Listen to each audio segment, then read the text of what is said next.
Yesu alikuwa anaelekea Yeriko kuhubiri kule. Bwana Yesu asifiwe sana. Na akiwa njiani, akiwa anaelekea Yeriko, kukaa kwa jamaa mmoja jina lake anaitwa Timayo mwana wa Timayo. Haleluya. Ambaye jina lake tunafunuliwa zaidi kwa kile ambacho watu walikuwa wanamjua alikuwa anafanya. Bwana asifiwe sana. Tunaambiwa ya kwamba alikuwa muombaji katika lile eneo, yaani kazi yake ilikuwa kupelekwa mahali pale na watu ili akapate kuomba msaada. Bwana Yesu asifiwe sana. Na ikafika wakati ambapo tunaona ya kwamba Yesu alikuwa anapita pale. Bwana Yesu asifiwe sana. Na wakati ilipofika Yesu kupita pale, maandiko inasema ya kwamba yule jamaa akasikia kelele isiyo ya kawaida. Bwana asifiwe sana. Ni vizuri mtu wa Mungu unapata ufunuo ya kwamba wakati pokuwa mazito kwako. Bwana asifiwe sana. Nilikuambia kabla tuchaenda mbali na wewe, ni vema mtu wa Mungu unapata kuelewa ya kwamba ni vizuri kujitambua wewe mwenyewe na kujielewa wewe ni nani na ni nini unahitaji kwa Mungu. Bwana asifiwe sana. Unapomtumikia huyu Mungu, unapokaa hali ya kumwabudu huyu Mungu, usimwabudu tu kiukawaida. Bwana asifiwe sana. Bali unapomtumikia, unamtumikia ukielewa ya kwamba ipo mambo aliyokuahidi atakutendea, iwapo utasimama katika laini yako, iwapo utapaza sauti yako. Bwana asifiwe sana. Maandiko yanasema ya kwamba Timayo mwana wa Timayo akasikia kelele. Alivyosikia kelele, maandiko yanasema ya kwamba akapaza sauti yake. Bwana Yesu asifiwe sana. Sababu kitu cha kwanza amepata kuelewa ile kelele ni ya nini. Haleluya. Amesikia kelele. Bwana asifiwe sana. Na akasikiliza, maana hakuwa na macho. Bwana asifiwe sana. Unaweza kuwa kiroho chako akijakuwa kiasi ya kwamba unaweza ukamuona Yesu. Haleluya. Inaweza kuwa kiroho chako haujakuwa kiwango ya kwamba unaweza kuyaelewa mambo ya rohoni, lakini ni vema unakuwa mtu sensitive. Bwana asifiwe sana. Yaani sensa yako ya kiroho inaiweka ikiwa juu. Bwana asifiwe sana. Ukisikia kelele, usichukulie tu kelele ya kawaida, bali ukisikia kelele, yaani ukisikia uvumi ndani yako, ukisikia wito ndani yako, ukisikia sauti ya Mungu inayokuambia muka na ufanye jambo, unamtafuta mtu aliye mkomavu kiroho na uangalie sana, usije ukaenenda katika nabii mzee. Maana unaweza ukaenda kwa nabii mzee akakumaliza hatima yako. Bwana asifiwe sana. Haleluya. Bwana Yesu asifiwe sana. Sababu maandiko hizo spika zinabishana na sauti yako. Bwana Yesu asifiwe sana. Lakini kubarikiwa ni kubarikiwa, tutapelekana nazo tu. Bwana Yesu asifiwe sana. So jamaa akaelewa ya kwamba katika kusikiliza vizuri sauti ya Mungu, katika kusikiliza vizuri akapata fahamu ya kwamba yule ambaye anaongea ni Yesu anayenena naye. Bwana asifiwe sana. Yaani yule anayeongelewa ni Yesu anapita katika ule mji. Bwana Yesu asifiwe sana. Watu wamekuwa katika mahali, watu wamekuwa katika mateka, ni sababu ya mambo fulani yaliyoweka pale, ya kwamba wanaposikia sauti wanasema ya kwamba huyu ni yule fulani wa fulani. Bwana asifiwe sana. Kwa sababu ya kufananisha sauti. Bwana asifiwe sana. Sauti ya Mungu ndio wanaisikia, lakini ni sababu wamekuwa na mazoea na hii kitu ya Mungu, sababu wamekuwa na mazoea na watu wa Mungu. Bwana asifiwe sana. Sababu ya neno iliyonenwa ama neno iliyofanya. Bwana asifiwe sana. Inakuwa hiyo neno linawazuia kwenda hatua nyingine. Bwana Yesu asifiwe sana. Haleluya. Ni sababu neno lilinenwa na linakaanga katika mioyo yao, hawajawahi ichukulia hatua kuirudisha. Bwana Yesu asifiwe sana. Kulinenwa ya kwamba hautawahi endelea. Bwana asifiwe sana. Na mchungaji anakuja vizuri katika eneo liko, anahubiri habari ya kutembelewa kwako. Bwana asifiwe sana. Lakini ni sababu unasema tumewasikia wahubiri wengi, tumewaona mapasa wengi, huyo mtu anachukulia tu kawaida. Bwana asifiwe sana. Mhubiri anaita outako, lakini hata akiita outako hakuna kujitokeza. Ni sababu ya neno iliyowekwa ndani yako. Bwana asifiwe sana. Ya kwamba wahubiri ni wako. Bwana asifiwe sana. Badala ya kulivasi hiyo neno, badala ya kukataana na hiyo neno, linaishi likiandama huyo mtu. Bwana Yesu asifiwe sana. Linaishi likinyamazisha huyo mtu. Anajaribu kusonga lakini hawezi songa. Ni sababu ya ile neno iliyonenwa. Bwana asifiwe sana. Neno lilinenwa kwa Bartimayo mwana wa Timayo.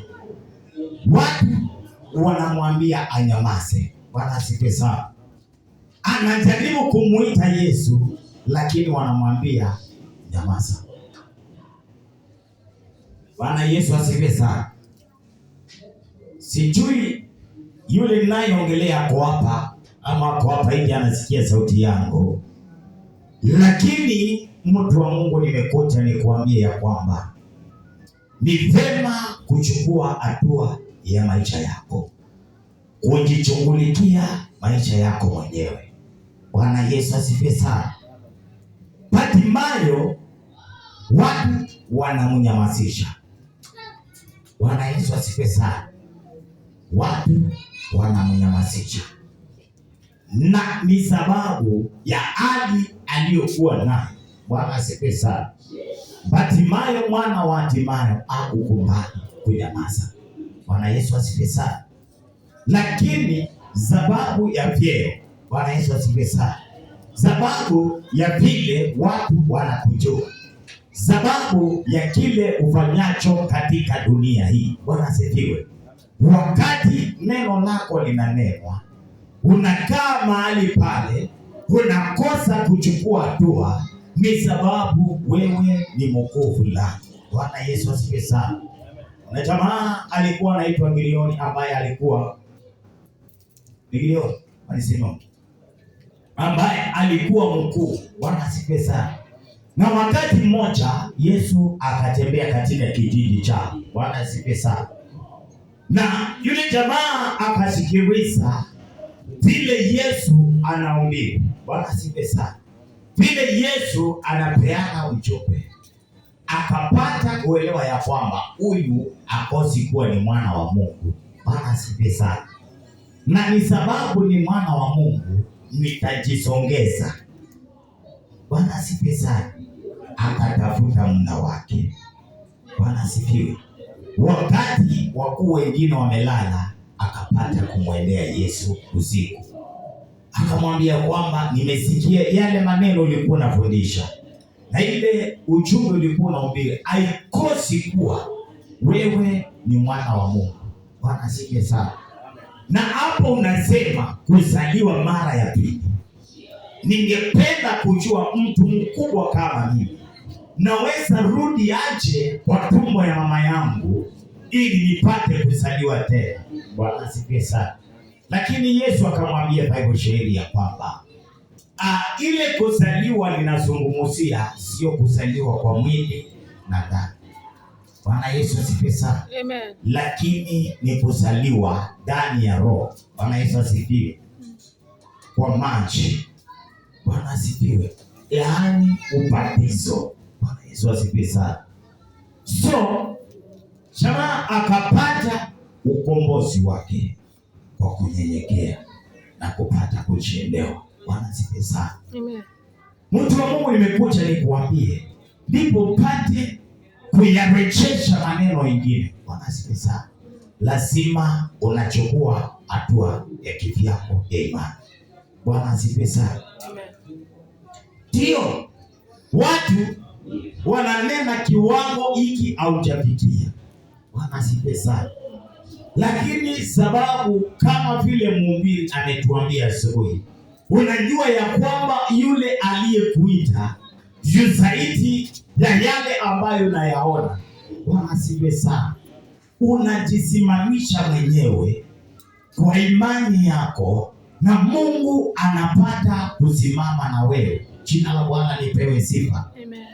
Lakini iwapo utasikia sauti za watu, ninataka kukuambia ya kwamba utakaa mahali pamoja muda mrefu. Bwana asifiwe sana. Kuna mtu anaweza kuwa na maono mazuri ya kuanzisha biashara. Bwana asifiwe sana. Lakini mahali ambapo anaelekeza macho yake anaweza akaanza biashara, anakutana na sauti ambayo itamwambia ya kwamba hapa unaenda kuweka kazi, kulikuwa kumewekwa hata supermarket na muhindi, wacha wewe. Na hiyo supermarket haikumaliza miezi, tukiangalia kaisha. Sasa wewe unataka kuniambia na hiyo pesa yako kidogo utaweza kuanza biashara pale na ufanikiwe? Bwana asifiwe sana. Amen. Sababu ya neno, huyo mtu anakosa kuanza biashara yake. Bwana asifiwe sana. Amen. Anakosa kukifanya kile kilikuwa moyoni mwake. Nayo maandiko yanatuambia ya kwamba kulikuwa na wazee wanne walikuwa na ukoma. Bwana asifiwe sana. Na siku moja ama kipindi kile, watu wa ukoma walikuwa wanatekwa na hata watu wa kwao. Walikuwa wanawekwa mahali pamoja. Bwana asifiwe sana. Ni kama tu juzi vile corona imeingia huku kwetu, ukawa ukishikwa na virusi za corona, kuna mahali utaenda kupungiwa. Sasa ukoma kipindi kile ulikuwa jinsi ile. Bwana asifiwe sana. Ukipatikana mnafungiwa mahali. Na maandiko yanasema ya kwamba katika huyo mji wa Samaria kukawa kuna njaa. Bwana Yesu asifiwe sana. Na kukiwa kuna njaa, wale jamaa wakakaa pale, wakaweza kuzungumziana wenyewe. Wakaona ya kwamba kifo ni kifo na inakuja. Bwana asifiwe sana. Wakaambiana, tukikaa hapa tutakufa. Tukiingia pale Samaria, maadui zetu watautu ambao wanasema tuko na ukoma, hatufai kuingiana watu. Kwa hivyo tufanye nini? Bwana asifiwe sana. Lakini wakasema watu wafunge masikio yao. Bwana asifiwe sana. Tukitoka nje tusisikie vile watasema. Wakikuja kama ni kutua, watakuja watuue tu tukitembea. Bwana asifiwe sana. Kuna hali na kuambia ya kwamba itambidi ufunge masikio yako. Bwana asifiwe sana. Asante, nimetafuta sana. Bwana Yesu asifiwe sana. Muda mrefu umekuwa ukijaribu kuinuka. Bwana asifiwe sana.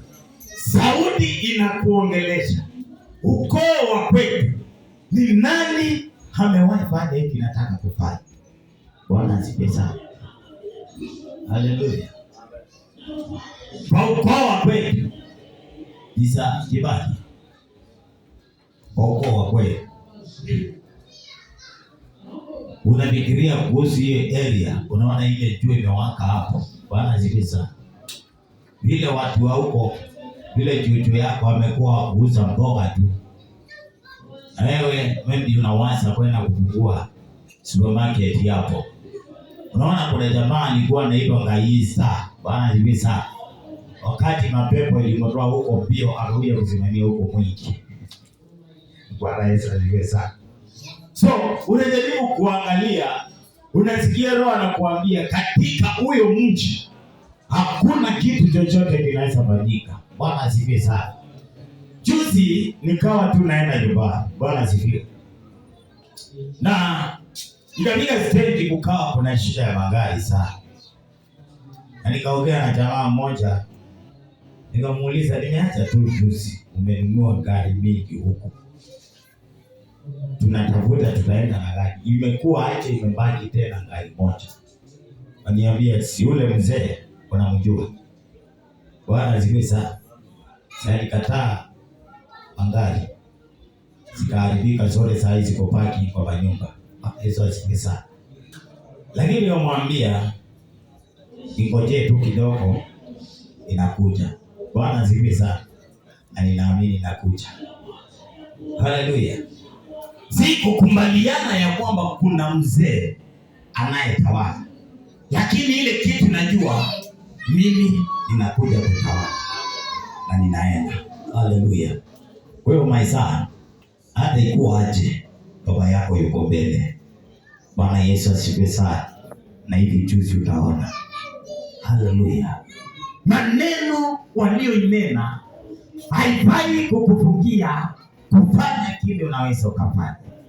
Unaweza ukayarifaa sio tu kwa kusema hiyo ni yenu, lakini unayarifaa kwa kuchukua hatua mwenyewe. Unajiamini. Bwana asifiwe sana. Unajua aliye na hitaji ni mimi, ninayehitaji kusonga, ninayehitaji kwenda kiwango kingine ni mimi. Bwana asifiwe sana. Iwapo kuna mtu wa kunishika mkono na hata kama hakuna, Bwana asifiwe sana, ndipo hii madhabahu isimame. Bwana asifiwe.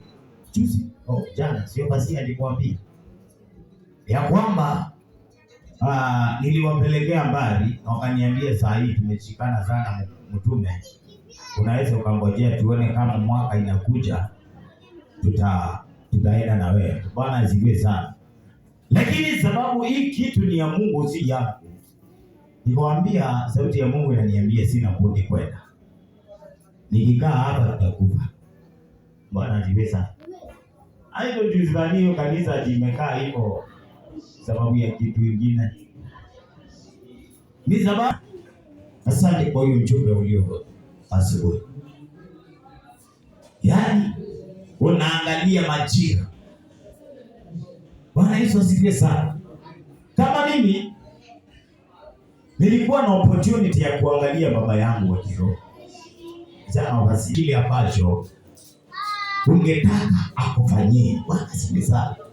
Sababu Bartimayo angenyamaza tu, angeambiwa nyamaza na nyamaza. Bwana asifiwe sana. Hata nafikiri hata leo angekuwa pale. Ni mimi nipige hiyo njia kati yake. Lakini ikiwa sina business pande hiyo, ikiwa Bwana asifiwe sana. Lakini Bartimayo akasema sitanyamaza. Haleluya.